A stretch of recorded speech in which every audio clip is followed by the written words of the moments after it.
아버지 때문에 하나님을 미워했던 사람의 이야기. 안녕하세요, 여러분. 저는 30년간 방송국에서 엔지니어로 일했던 사람입니다. 오늘 제가 나누고 싶은 이야기는 조금 무거울 수 있어요. 하지만 같은 아픔을 겪고 계신 분들에게는 큰 위로가 될 거라 믿어요. 제목부터 말씀드리면 청년 시절 아버지 때문에 하나님을 거부했던 사람입니다. 혹시 여러분 중에도 계세요? 교회에서 목사님이 하나님 아버지라고 기도하실 때마다 마음이 불편한 분들. 저도 그랬거든요. 지옥 같았던 어린 시절이었어요. 어린 시절 흑백 사진들을 볼 때면 그때의 장면이 떠올랐어요. 저는 1963년 충청도 제천에서 태어났어요. 아버지는 군청 공무원이셨고 3남 3녀 중 셋째였습니다. 겉으로 보기엔 평범한 공무원 가정이었지만 집안은 지옥이었어요. 아버지는 6.25 전쟁 참전 용사셨어요. 개성전투에서 소대원들이 몰살당하고 아버지만 혼자 살아남으셨다고 하더라고요. 그 죄책감에 평생 시달리셨죠. 나는 덤으로 사는 인생이다라고 자학하시며 그 트라우마를 술로 달래려 하셨는데 술만 드시면 완전히 다른 사람이 되셨어요. 어머니를 때리고 저희들을 학대하고 어린 저와 동생은 아버지가 술을 드시고 폭력을 휘두르면 겨울에도 부엌에서 오돌오돌 떨면서 아버지가 주무실 때까지 숨어 있었어요. 집에 아버지가 계시면 온 가족이 숨조차 제대로 쉴 수 없었어요. 어렸을 때부터 아버지라는 단어가 제게는 공포였어요. 보호자가 아니라 가해자, 사랑이 아니라 폭력의 상징이었죠. 그래서 어려서 교회에 다니게 됐을 때도 목사님이 하나님 아버지라고 기도하시면 자동으로 우리 아버지 얼굴이 떠올랐어요. 은혜는커녕 화가 났죠. 하나님도 아버지라면 우리 아버지처럼 무서운 분 아닐까? 절망 속에서 찾은 첫 번째 희망. 아버지가 일찍 병마에 시달리면서 제가 생계를 책임져야 했어요. 고등학교 졸업하자마자 KT 전신인 전화기 제조회사에 취직했죠. 낮에 일하고 밤에 야근하면서 정말 기계처럼 살았어요. 피곤해 지쳐 책상에 엎드려 있으면서 생각했죠. 이게 인생인가? 이렇게 살다가 죽는 게 인생인가? 그때 정말 허무했어요. 절망뿐이었죠. 하지만 한편으론 이렇게 살면 안 된다는 생각에 저녁마다 학원에 다녔어요. 전자통신기기 자격증을 따서 더 나은 곳으로 가고 싶었거든요. 그렇게 해서 방송국에 합격했을 때 정말 기뻤어요. 하지만 기쁨도 잠시, 자존감이 바닥이었던 저는 일처리가 너무 무서웠어요. 내가 여기서 뭘 할 수 있을까? 나 같은 놈이. 그런 제게 믿음의 친구들이 성경을 소개해줬어요. 그리고 설교 테이프를 들려줬죠. 사무엘상 16장 7절을 처음 들었을 때 정말 충격이었어요. 사람은 외모를 보거니와 나 여호와는 중심을 보느니라. 그때까지 저는 늘 제 부족함만 봤거든요. 학벌도 없고 경력도 없고 집안 배경도 없고. 그런데 하나님은 그런 걸 보지 않으신다는 거예요. 제 안에 있는 마음의 중심을, 제 중심의 마음을 보신다는 거였어요. 이 말씀이 방황하던 20대 청년 때 저에게 얼마나 큰 힘이 됐는지 몰라요. 처음으로 나도 괜찮은 사람일 수 있구나라는 생각이 들었거든요. 그렇게 자신감을 얻어가던 중에 운명적인 만남이 있었어요.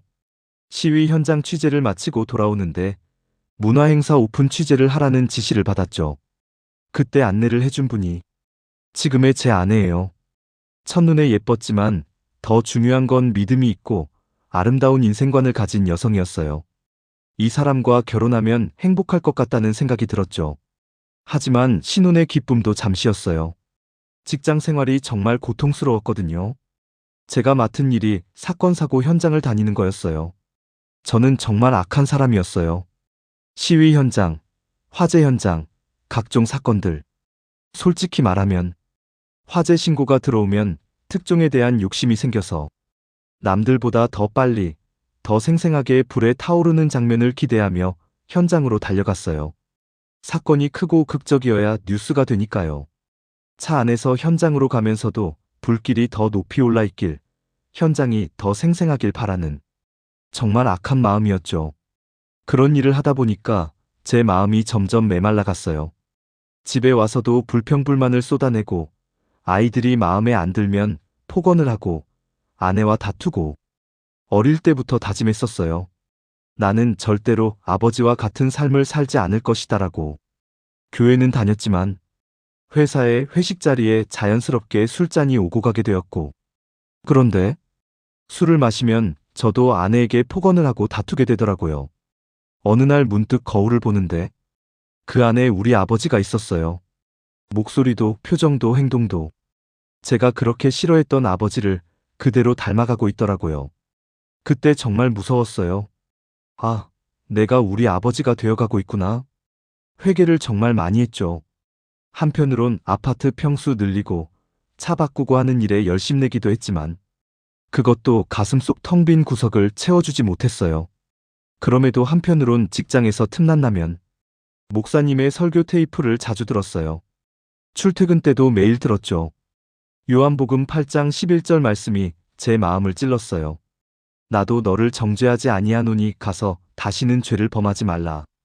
제가 얼마나 악한 마음을 품고 살았는지. 하지만 예수님은 그런 저를 정죄하지 않으시고 용서해 주신다는 거였어요. 주일날만 신앙생활을 하면 안 되겠다는 생각을 가졌어요. 신행일치의 삶을 살아야겠다. 일터도 곧 선교지다라는 그 감동으로 방송국 기독 신우회에서 활동하기 시작했어요.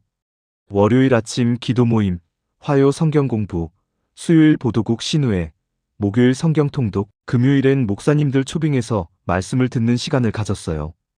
공간이 없어서 어린이 앞 창단실, 무용단실, 녹음실까지 예배와 기도 장소가 없어 불편하곤 했지만 믿음의 동료들과 함께하는 시간이 너무 소중했어요.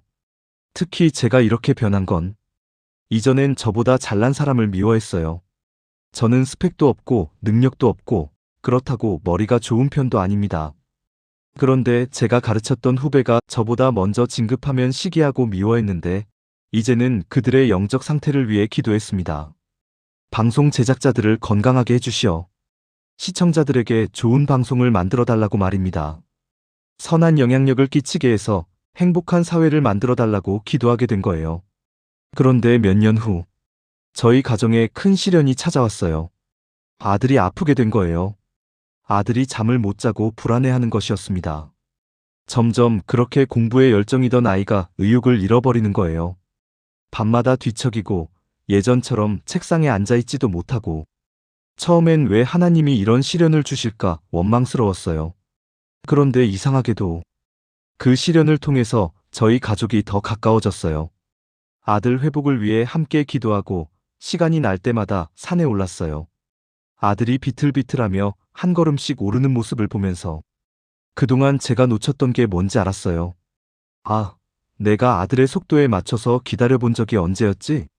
아들의 거친 숨소리를 들으면서 그동안 공부밖에 모르던 아들의 심장이 펄떡펄떡 뛰는 걸 느끼면서 우리가 살아있구나라는 걸 실감했어요.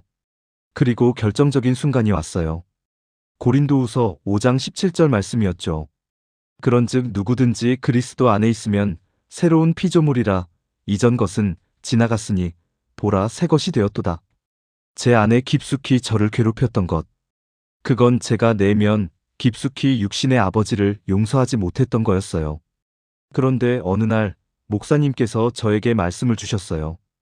고린도후서 5장 17절 말씀, 이전 것은 지나갔으니 보라 새 것이 되었도다. 그리고 이렇게 말씀하셨죠. 집사님, 아버지가 아주 조그만 것이라도 집사님에게 해주신 게 있을 거예요. 그것들을 기억해 보세요. 생각해 보니 있더라고요. 겨울에 스케이트를 만들어 주셨던 기억, 그때야 깨달았어요. 아버지가 폭력을 휘두르신 것도 그분의 연약한 한 인간의 모습이었던 거예요. 개성전투에서 소대원들이 몰살당하고 혼자만 살아남으신 그 극한의 상황. 그 죄책감과 트라우마에 시달리며 어떻게 살아야 할지 몰라서 술에 의존했던 저처럼 상처받은 사람이었던 거죠. 그 순간 30년 만에 처음으로 내면 깊숙이 아버지를 긍휼히 여길 수 있었어요. 용서할 수 있었어요. 진짜 아버지, 완전한 아버지를 만난 거였어요. 여러분, 혹시 저처럼 아버지 때문에 하나님을 멀리하고 계신가요? 부모님의 상처가 신앙생활에 걸림돌이 되고 있나요? 그 상처를 치유하는 길은 용서였어요. 그분들도 우리처럼 연약한 인간이었다는 걸 인정하는 거였어요. 고린도전서 15장 58절 말씀이 제 인생 말씀이 됐어요.